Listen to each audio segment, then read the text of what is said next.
उम्मीद है आप सब खैरियत से हैं। Our today's topic is continue and break statements in C language. Both of these are also referred to as jumps and loops. Usually, loops का purpose one statement or a set of statements को repeatedly execute करना होता है. However, what if we need to skip one or more statements in a loop for a particular iteration?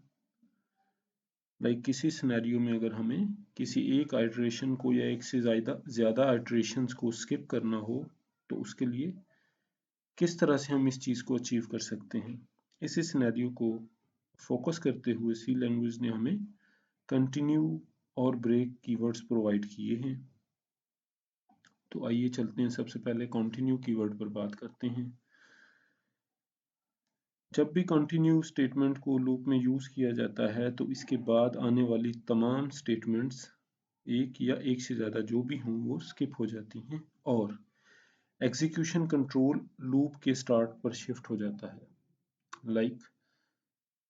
जब भी यहाँ पे भी हम लूप की बॉडी में कंटिन्यू स्टेटमेंट को यूज़ करेंगे तो फिर उसके बाद उससे नीचे वाला सेक्शन कंप्लीटली स्किप हो जाएगा और लूप नेक्स्ट आइटरेशन की तरफ चला जाएगा। हमारे पास वाइल, डू वाइल और फॉर 3 तरह के लूप हैं जिन पर हमने बात की है।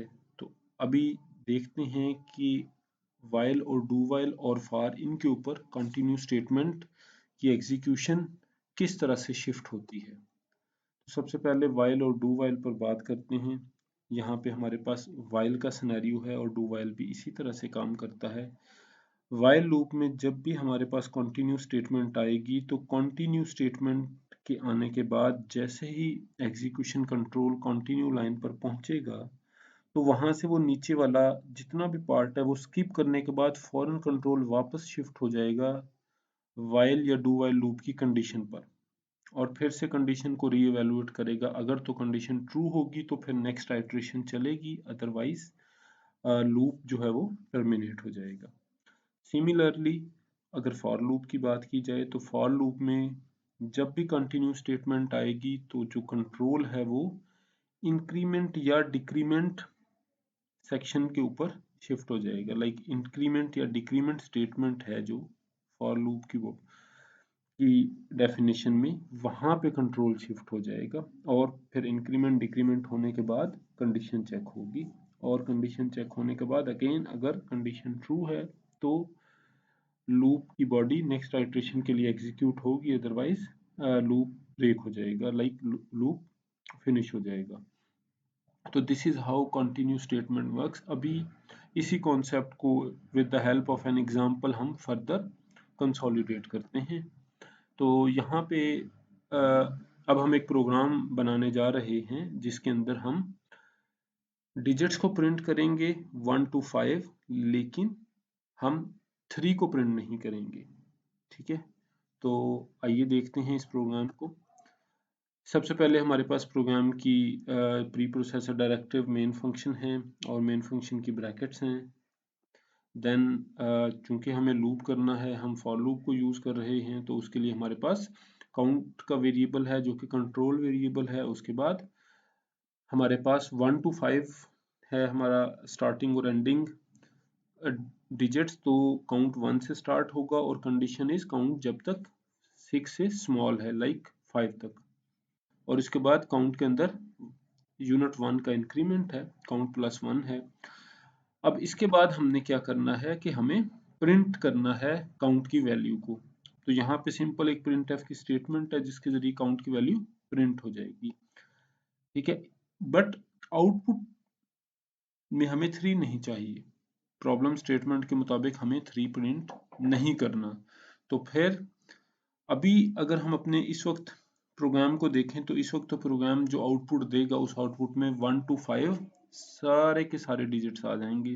तो अब 3 को किस तरह से हमने स्किप करना है, इसके लिए हम कंटिन्यू की स्टेटमेंट यूज करेंगे। तो अब यहाँ पे हमारे पास इफ की कंडीशन है कि इफ जैसे ही काउंट की वैल्यू 3 हो जाएगी तो we will continue to next iteration. तो जैसे ही कंटिन्यू की स्टेटमेंट आएगी तो उसके बाद नीचे प्रिंट एफ की स्टेटमेंट एग्जीक्यूट नहीं होगी, बल्कि उसके बाद कंट्रोल सीधा शिफ्ट हो जाएगा इंक्रीमेंट पोर्शन की तरफ, जो कि count is equal to count plus 1 है, और उसके बाद काउंट की वैल्यू 4 हो जाएगी, और इसी तरह से प्रोग्राम कंटिन्यू करेगा। So this is how the continue statement works in C language. Okay, next is break statement. Break statement भी बिल्कुल कंटिन्यू स्टेटमेंट की तरह ही है। ये भी लूप के अंदर एग्जीक्यूशन कंट्रोल को शिफ्ट करने के लिए यूज होती है, but this it is one step next और higher than the continue statement. Continue statement just one iteration को स्किप करती है, but break statement actually loop की एग्जीक्यूशन को ही ब्रेक या टर्मिनेट कर देती है। सो जैसे ही ब्रेक स्टेटमेंट आएगी तो वहां पे लूप की एग्जीक्यूशन, चाहे वो स्टार्ट है, चाहे वो मिडल वे है, चाहे वो नियर टू कंप्लीशन है, जहां पे भी लूप होगा उसकी बाकी की आइटरेशन सारी की सारी स्टॉप हो जाएंगी, और कंट्रोल शिफ्ट होगा लूप से बाहर की तरफ। लाइक जहां पे लूप की बॉडी एंड होती है तो उससे नेक्स्ट जो स्टेटमेंट है वहां पे कंट्रोल शिफ्ट हो जाएगा।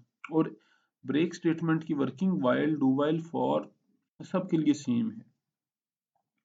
ब्रेक स्टेटमेंट इसके अलावा स्विच स्ट्रक्चर में भी यूज होती है, बट चूंकि हमारा आज का फोकस लूप्स है तो इसलिए हम अपनी लूप डिस्कशन को लूप्स तक लिमिटेड रखेंगे।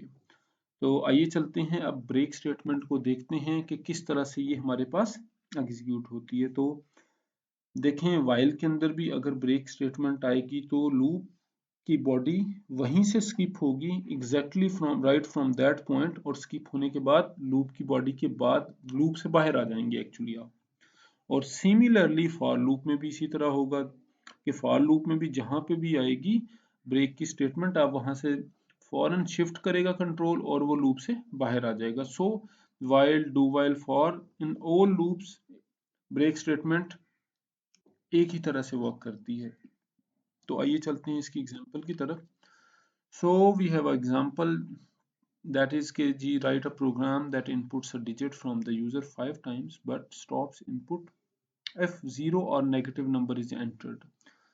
So it's a long statement, but actually बड़ा सिंपल सा प्रोग्राम है कि हमें यूजर से एक लूप के अंदर इनपुट लेनी है 5 टाइम्स, लेकिन अगर 0 या कोई नेगेटिव इनपुट आएगी तो फिर लूप स्टॉप करेगा। इट मींस जब तक इनपुट पॉजिटिव रहेगी या 0 नहीं होगी, पॉजिटिव नंबर रहेगा, नॉन जीरो नंबर होगा, तब तक तो लूप चलता रहेगा। अदरवाइज अगर जैसे ही 0 या नेगेटिव नंबर आएगा तो लूप स्टॉप हो जाएगा। लाइक चाहे वो फर्स्ट टाइम में आ जाए, चाहे सेकंड, चाहे थर्ड, जहां पे भी नेगेटिव या 0 आएगा वहां पे हमारा लूप स्टॉप कर जाएगा। So let's move towards our example. First of all उसी तरह से सी प्रोग्राम का हमारा pre processor directive main function. अब इसमें हमें एक नंबर भी इनपुट लेना है और एक काउंट भी चाहिए। सो उसी तरह से we have a for loop. For loop में हमारे पास क्या है कि हम इसके अंदर प्रिंट एफ कर रहे हैं कि जी यूजर से एक नंबर इनपुट ले रहे हैं, और उसके साथ साथ स्कैन एफ की स्टेटमेंट है जो कि एक्चुअली यूजर से नंबर इनपुट लेके उसको नम के अंदर, नम के वेरिएबल के अंदर स्टोर करवा रही है। अब यहाँ तक आप प्रोग्राम देख सकते हैं कि अगर इस प्रोग्राम को एग्जीक्यूट किया जाए तो ये प्रोग्राम 5 टाइम्स चलेगा और यूजर से 5 नंबर इनपुट लेगा। ठीक है, और लूप से बाहर निकलकर हमारे pass out of the loop की एक स्टेटमेंट है जो कि ये बताती है कि आप लूप से बाहर आ गए हैं। Alright, so next is print F statement. ये लूप की बॉडी के अंदर है। अब अगर इतना प्रोग्राम चलेगा तो ये यूजर से 5 नंबर इनपुट लेगा और यूजर को बताएगा कि जी आपने क्या एंटर किया है। फॉर एग्जांपल अभी इसकी एग्जीक्यूशन को देख लेते हैं। लेट्स अज्यूम कि यूजर ने सबसे पहले 9 एंटर किया, तो जैसे ही 9 इनपुट होगा तो उसके बाद प्रिंट एफ स्टेटमेंट उसी नंबर को वापस यूजर को आउटपुट करेगी और it will print you entered 9। अब for example during the next iteration user ने 4 एंटर किए, तो अब उसी तरह से प्रिंट एफ स्टेटमेंट यूजर को 4 प्रिंट करेगी। ओके फाइन, हियर अब यूजर ने 0 एंटर कर दिए, बट इस वक्त जो हमारा प्रोग्राम है ये उसी तरह से चलेगा, यूजर को इसको ये यूजर को उसी तरह से जीरो प्रिंट कर देगा। बट हमें ऐसा नहीं करना, हमें ये करना है कि जैसे ही जीरो या नेगेटिव नंबर आया है तो हमारे लूप को यहाँ पे स्टॉप कर जाना चाहिए और कंट्रोल लूप से बाहर आ जाना चाहिए, एग्जीक्यूशन कंट्रोल। तो इसके लिए अब हम ये लिखेंगे इफ की कंडीशन के इफ ये जो नंबर यूजर की तरफ से इनपुट आया है इसकी वैल्यू स्मॉल है या इक्वल है जीरो के, तो we will use break statement. अब जैसे ही यहाँ पे ब्रेक स्टेटमेंट आएगी तो यहाँ इसके बाद जो इवन प्रिंट एफ की स्टेटमेंट है वो भी नहीं चलेगी और कंट्रोल शिफ्ट होके लूप से बाहर आ जाएगा, तो लूप की एग्जीक्यूशन टर्मिनेट हो गई।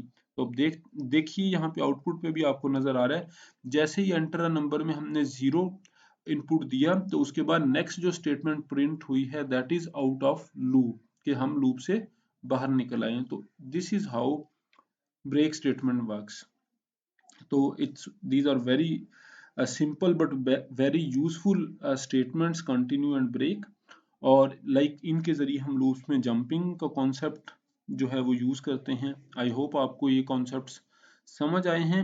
और if still if you have any questions तो काइंडली कमेंट सेक्शन में आप अपने कमेंट्स दीजिए, हम एज सुन एज आपको रिस्पॉन्ड करेंगे।